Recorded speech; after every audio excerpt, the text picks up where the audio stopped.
За ардчилсан намын улсын дээд шүүгт бүртгүүлсэн шин дүрмээр ардчилсан нам ерөнхий нарийн бичгийн даргын төр орлон гүйцэтгэгчээр 1 сарын хугацаанд хэмжээнд ажиллах ийм дүрмийн зохицуулалттай. Тэгээд намын даргын зүгээс үндэсний бодлогын хорооны хурал дээр нийт дэвшүүлж оруулсан олонхын санал аваагүй учраас өнөөдөр улс төрийн зөвлөлийн хуралдаан дээр одоо миний нэрийг санал болгож оруулаад тэгээд дийлэнх олонхон дэмжсэн учраас одоо 1 сар гаруй бол ерөнхий нарийн бичгийн даргын үүрэг гүйцэтгэгч төр орлон гүйцэтгэх ажлыг бол хийж хэрэгжүүлнэ.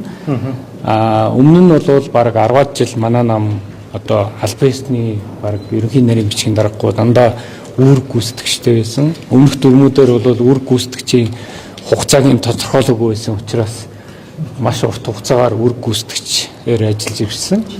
Шинэ улс төрийн намын тухай шинэ хууль манай улсын дээд шүүгт бүртгүүлсэн шинэ дүрмийн дагуу бол 1 сарын хугацаанд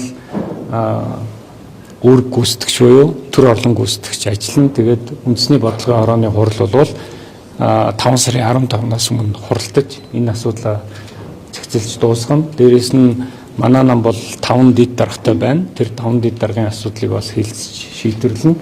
За өнөөдөр улс төрийн зөвлөлийн хурлаар бол манай үйл ажиллагааны одоо 3 том журмын танилцуулгыг бол хийлээ.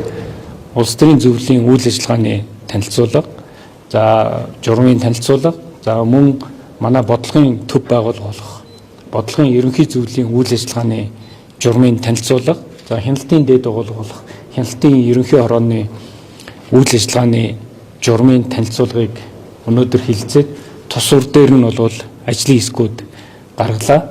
За бодлогын ерөнхий зөвлөлийн ажлын хэсгийг бол улсын их хурлын дэд дарга пүрэв доржоор ахлуулсан 5 гишүүнтэй.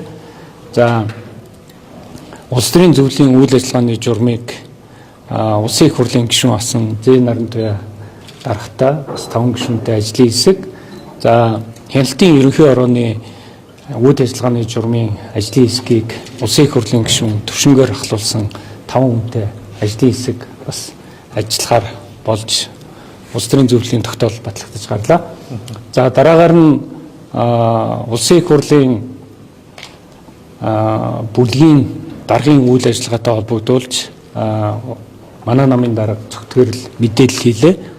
За ингээд улс төрийн одоо намын дарга, бүлгийн дарга бол тустай байхын зүйтэй гэсэн өөрийнхөө байр суурийг бол улс төрийн зөвлөлтөд танилцуулсан ийм шиг танилцуулга хийлээ. За дараагаар нь улс төрийн одоо намуудын хувьд чухал асуудлуудыг бас улс төрийн зөвлөл дээр хэлцдэг. Үүнтэй холбогдуулаад 3 одоо улсын их хурлын гишүүн буюу манай намын дарга цогтгэрэл, улсын их хурлын дэд дарга пүрэв дорж, улсын их хурлын гишүүн Эрдэнэ олд нарын зүгээс ерөнхийлөгчийн одоо өргөн барьсан байгаа хуультай холбогдуулж мэдээллүүдийг хийж улс төрийн зөвлөлд танилцуулга хийснээр манай намын өнөөдрийн улс төрийн зөвлөлийн хуралдаан өндөрлөлөө. Тэгээд манай намын дүрмийн дагуу бол улс төрийн зөвлөлийн хуралдааныг 5 хоногийн өмнө зарлах ёстой. Дараагийн хурлыг бид нар 4 сарын 20-нд буюу одоос 5 хоногийн дараа дахиж улс төрийн зөвлөлийн хуралдааныг зарлаад өнөөдрийн үйл ажиллагаа маань өндөрлөж байна. Бүлгийн даргыг хязгаарч бүлгийн даргын асуудлыг бол одоо намын дарга маань өмнө нь ч гэсэн хэд хэд удаа илэрхийлсэн. Намын доторх энэ зохион байгуулалтын асуудлууд дууссаны дараагаар бол би намын дарга, бүлгийн даргын ажлаа бол салгаж одоо шийдвэрлэнэ гэдгийг илэрхийлсэн. Өнөөдөр энийгээ бас төрийн зөвлөлтөөр танилцуулсан байна. Улс төрийн зөвлөлийн дараа асан намын бүлэг бас хуралдаж магадгүй гэдээс бүлэг ер нь шуурхай хуралдах юм болоо өнөөдөр эсвэл маргааш чуулганы өмнө. За манай бүлэг бол энэ ерөнхийлөгчийн өргөн барьсан хуулиар хэлэлцээд за энийг 2 одтой асуудал болгоод тэгээд асуудлаа бол шийдвэрлсэн байгаа. Өөрөөр хэлбэл манай намын гишүүд олонх нь бол энэ хуулийг одоо хэлэлцээд өөрийнхөө байр суурьаар энэ асуудлаа шийдэх зүйтэй гэсэн ийм байр суурийг өмнө нь бол гаргасан юм билээ. Тэрийг өнөөдөр бас танилцуулсан. Таны хувьд хувь хүний хувьд ер нь ямар байр суурьтай ерөнхийлөгч санаачсан юм дээр? За би бол яг уншиж одоогийн байдлаар судлаагүй байна. Өнөөдөр өгсөн мэдээллийн дагуу бол манай намын гишүүдийн зүгээс үзэхдээ 2 заалт нь бол яг хийж хэрэгжүүлэх зүйлтэй заалт байна. 2 заалт нь бол тодорхой хэмжээгээр институт хоорондын одоо үндсэн хуулийн тодорхой заалтуудыг бас хэтрүүлсэн ийм заалтууд байна. Тийм учраас хилцүүлгийн явцад бол энэ хоёр заалтыг нь бол хасах ёстой. Тэр хоёр заалтыг нь бол дэмжиж явахд бол болох юм байна гэсэн ийм ойлголтыг танилцуулга хийсэн улсын хурлын гишүүд өгсөн байгаа гэдгийг хэлсэн. За намын генсекийн хувьд ардчлалнаа хийж хэрэгжүүлэх хамгийн ихний ажил юу гэж харж байна?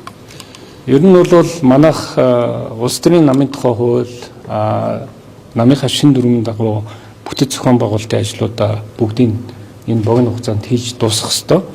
Дээрээс нь манай намын хувьд бол үнэхээр бас олон фракцуудын нэгдэлтэй байдаг учраас нэгдлийн одоо нэгдлийн асуудлыг бол хамгийн түрүүнд хүргэх ёстой. Мэдээж хэрэг санал зөрчилсөн зүйлүүд маш олон байдаг. Тийм учраас би бол аль болохоор бүх фракцийн одоо лидерүүд, гишүүдтэй, тэгээд үндэсний бодлогын орныхоо гишүүдтэй, тэгээд доод чатны намын байгууллагын дарга нартай аппараттайгаа маш их ойртуулж ажиллаад бидний өмнө тулгымдсан байгаа маш олон асуудлууд хамгийн гол нь бол бид нар одоо 27-28 онд ялахын тулд боловсон хүчний бэлтгэх асуудал бол маш чухал байгаа. Тийм үе шаттай сургалтын ажлууд дээр бол маш их анхаарлаа төвлөрүүлнэ. Тэгээ зохион байгуулалтынхаа хувьд маш түргэн зохион байгуулалтанд ороод шууд улс төрийн кампанит ажил руугаа орно гэсэн ийм л бодолтой байгаа гэж хэлсэн.